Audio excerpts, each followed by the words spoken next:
Hello dear student.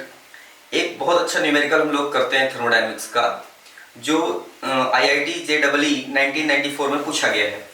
तो जितना concept पढ़ा है हम लोगों ने उसी के अंदर ये क्वेश्चन है। तो क्वेश्चन देखने के बाद आपको पॉज करके लिखना है और अपने से सॉल्व करना है। माय डियर, आप ये मत सोचिए कि एक दिन में ही आप 50-100 क्वेश्चन कर लें तो आपका कोई एग्जाम क्लियर होगा। आप एक एक स्टेप जहां जहां से भी आपको न्यूमेरिकल मिलते जा रहे हैं, आप आराम आराम से डे बाय डे इंप्रूव करिए, कॉन्सेप्ट को मजबूत करिए। Is it clear? ध्यान से देखिए, बहुत प्यारा न्यूमेरिकल है। लिखा हुआ है an ideal gas with pressure P, volume V and temperature T। मतलब एक आइडियल गैस है हमारे पास, उसमें जिसका प्रेशर P दिया हुआ है, वॉल्यूम V दिया हुआ है और टेम्परेचर T दिया हुआ है। Is expanded isothermally. एक्सपेंशन हो रहा है, एक्सपेंशन हो रहा है। किस प्रकार से एक्सपेंशन हो रहा है? आइसोथर्मल एक्सपेंशन हो रहा है। Is it clear? एक्सपेंशन हो रहा है बच्चों, तो वॉल्यूम तो जरूर इंक्रीज होगा, चाहे वह आइसोथर्मली हो चाहे वह एडियाबेटिकली हो। Is it clear? तो यहां लिखा है is expanded isothermally to a volume 2V। पहले कितना था? V। अब एक्सपेंशन के बाद कितना हो गया? 2V and a final pressure PI। तो आप कंफ्यूज मत होइए कि PF लिखना चाहिए या नहीं। जो क्वेश्चन में PI लिखा है तो उसको चेंज नहीं कर सकते। Is it clear? और लेकिन हमें पता होना चाहिए, ध्यान में रखना है हमें कि जो PI है वो फाइनल प्रेशर है। इनिशियल जो है यहां पर I इनिशियल को रिप्रेजेंट नहीं कर रहा है, उन्होंने लिख दिया PI फाइनल प्रेशर, तो हमें यही कंसीडर करना होगा। If the same gas is expanded adiabatically, same gas, यही आइडियल गैस, अब आइसोथर्मल की जगह एडियाबेटिकली एक्सपेंशन हुआ। कौन सी प्रोसेस थी एक्सपेंशन में? Adiabatic process. कितना एक्सपेंशन हुआ कि वॉल्यूम 2V हो जाए, पहले V था 2V हो गया। तो दो केस दिए हुए हैं।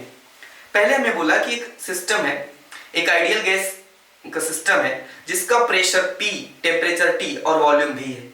इसको दो तरह से एक्सपेंड किया गया इस गैस को। एक में एक्सपेंशन आइसोथर्मली किया गया, और कब तक? जब तक वॉल्यूम 2V हो जाए।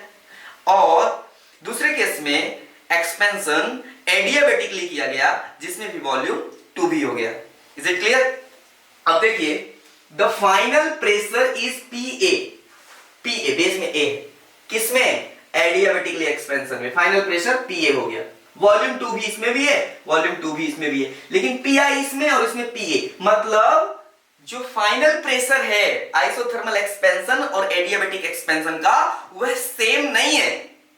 Is it clear? सेम होता तो PI दोनों जगह होता। जैसे 2V दोनों एक्सपेंशन के लिए दिया हुआ है, तो वॉल्यूम तो दोनों का फाइनल सेम है लेकिन प्रेशर सेम नहीं है। फिर उसने बोला है the ratio of the specific heat, the ratio of specific heat मतलब CP/CV। अरे मतलब गामा दिया हुआ है, कितना? 1.67 ratio of specific heat. The ratio PA is to PI। Final pressure in adiabatic expansion is to final pressure in isothermal expansion का जो ratio है हमें पता करना है। फिर इन द ब्लैंक्स के फॉर्म में IIT JEE 1994 में यह क्वेश्चन पूछा गया था। तो पॉज करिए और क्वेश्चन को लिखिए और खुद से सॉल्व करिए, ठीक है? अब देखिए बच्चों, जिन्होंने सॉल्व किया है उन्हें आंसर अपना चेक करना चाहिए। देखिए कैसी प्रोसेस है बच्चों। पहला केस क्या? Isothermal expansion. वॉल्यूम बढ़ रहा है मतलब बर्डन होगा, आइसोथर्मल एक्सपेंशन के लिए इक्वेशन क्या है बच्चों? P1V1 is equal to P2V2। पहले प्रेशर कितना था? मतलब P1, पहले प्रेशर था P, पहले वॉल्यूम था V, बाद में प्रेशर कितना हो गया? PI। वॉल्यूम कितना हो गया? वॉल्यूम हो गया 2 into V, 2V। Is it clear? क्योंकि देखो वॉल्यूम फाइनल हो गया 2V एक्सपेंशन के बाद। अब क्या होगा? यहां से बच्चों ये V से V कैंसिल हो जाएगा, तो बचा क्या? 2 into PI is equal to P। Is it clear? तो यहां से मैं लिख सकता हूं PI is equal to P/2। देख लीजिए, अब मैं दूसरी प्रोसेस देख रहा हूं, adiabatic expansion. Adiabatic expansion adiabatic expansion के लिए हमारे पास इक्वेशन क्या है, pv to the power gamma is equal to c, मतलब p1 v1 to the power gamma is equal to p2 v2 to the power gamma. इसका मतलब क्या है, इन दोनों का जो मल्टीप्लाई है, ये जो एक क्वांटिटी है ये हर जगह कांस्टेंट है। तो कांस्टेंट का मतलब पहली पॉइंट पर जितना है दूसरा पॉइंट पर भी उतना होगा। p1 v1 to the power gamma जो है सेम वैल्यू स्टेट 2 पर भी होगी, p2 v2 to the power gamma same होगा स्टेट 1 और स्टेट 2 पर। कांस्टेंट का मतलब यही है।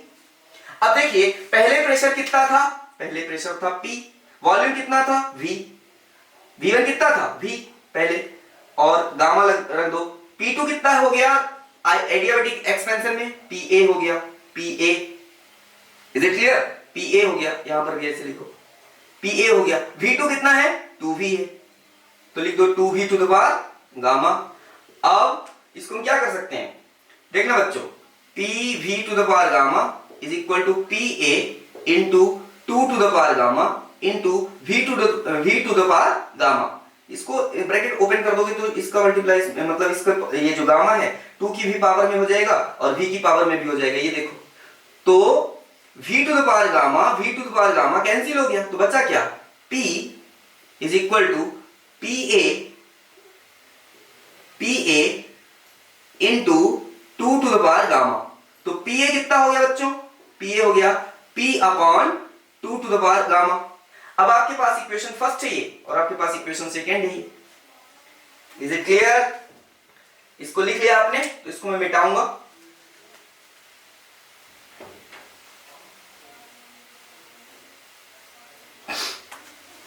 अब हमसे पूछा है ratio PA is to PI, PA is to PI। PA कितना है P upon 2 to the power gamma. PI कितना है, PI था, मैं यहां फिर से लिख देता हूं, PI is equal to P/2 था, इज इट क्लियर। अगर डिवाइड करें तो उसको अगर मल्टीप्लाई के फॉर्म में रखें तो क्या हो जाएगा 2 अपॉन P, ये P से P कैंसिल, तो PA upon PI is equal to 2 upon 2 to the power 1.67, gamma की वैल्यू रख दिया। बच्चों इसको एक स्टेप और मैं आगे बढ़ा सकता हूं, सिंप्लीफाई कर सकता हूं। सॉल्यूशन तो हो गया, इसका प्रोसेस कंप्लीट हो गई। अब इसको सिंप्लीफाई कर सकते हैं, 2 अपॉन, इसको मैं लिख सकता हूं 2 to the power 1 into 2 to the power 0.67, base equal है, पावर ऐड हो जाएंगी, पावर ऐड होगी तो इतना ही आ जाएगा। 2 टू पावर 1 मतलब 2, तो ये कैंसिल हो गया, तो कितना बचा 1 अपॉन 2 टू द पावर 0.67, ये है आंसर, ये है answer 1 upon 2 to the power 0.67। Is it clear. बहुत आसान न्यूमेरिकल था, JEE का है। बच्चों अगर आपका कॉन्सेप्ट क्लियर है किसी भी सब्जेक्ट का, चाहे फिजिक्स हो, चाहे केमिस्ट्री हो, चाहे बायोलॉजी हो, अगर आपका कॉन्सेप्ट क्लियर है तो क्वेश्चन सॉल्व करने में कोई प्रॉब्लम नहीं होगी। Is it clear. इस लेक्चर में इतना है।